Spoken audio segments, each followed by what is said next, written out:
Brady with his Man of the Match award on what's been an outstanding evening for the Republic of Ireland and for you yourself personally, Robbie. What a great night. Yes, words can't describe how I'm feeling now and the rest of the lads in there, you know what I mean? Growing up for these type of days, you know. And seeing them all important games over the years and then to be a part of it, you know what I mean? And to help the team and the country get to where we want to be in a major tournament is beyond belief for me. I'm just so proud of everyone involved and bring on France.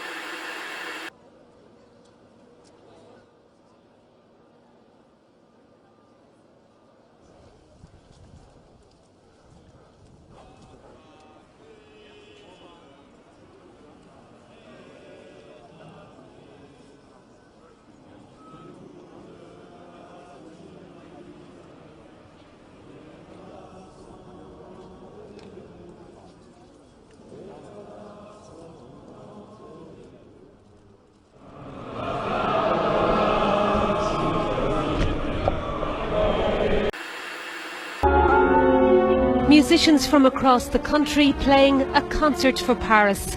At St Patrick's Cathedral in Dublin tonight, people have come together to remember what happened in France and to show solidarity with all of the victims.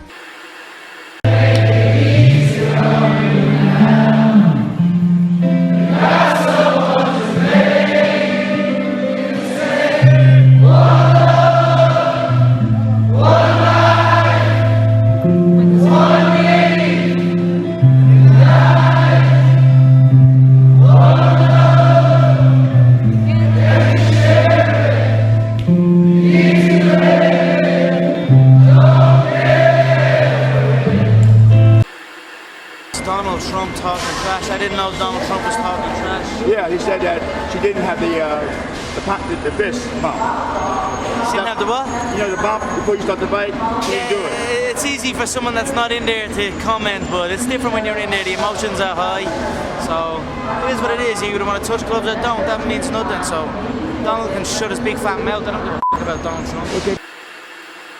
Jonah Lumo, he was like the Messi of rugby, you know, he was that big. He was the first big global superstar rugby ever had.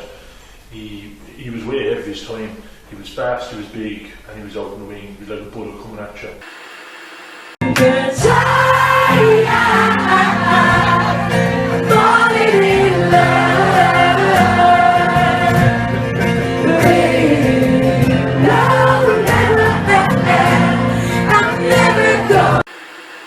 If you didn't want people to know you were gay, maybe in the 60s and the 70s and more bigoted times, in London you get away with this accent, wouldn't you, darling? Because there'd be very little difference between being gay or just being very wealthy. Oh no, I'm not gay. No, I'm just rich, stinking rich.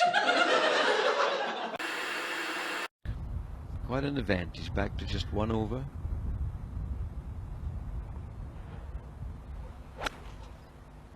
Down the hill into the par 5 18th green.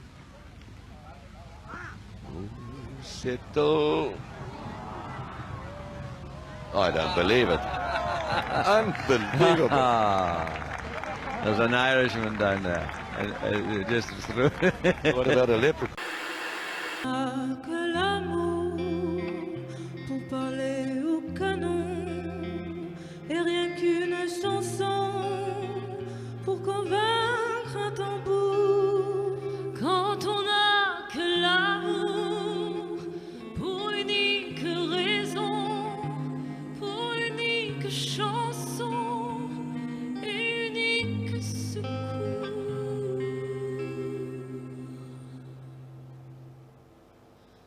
Quand on a que l'amour. Whereas we didn't have that option in Ireland.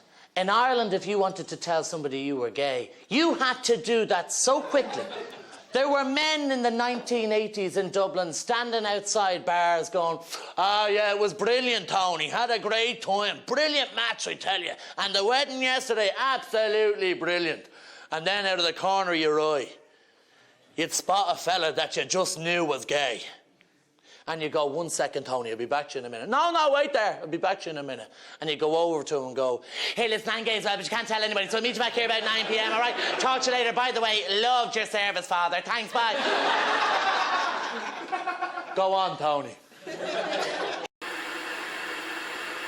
The killers got in your dressing room? Yeah. Wow. People were playing dead and they were so scared.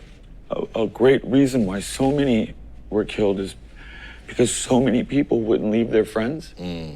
So many people put themselves in front of people.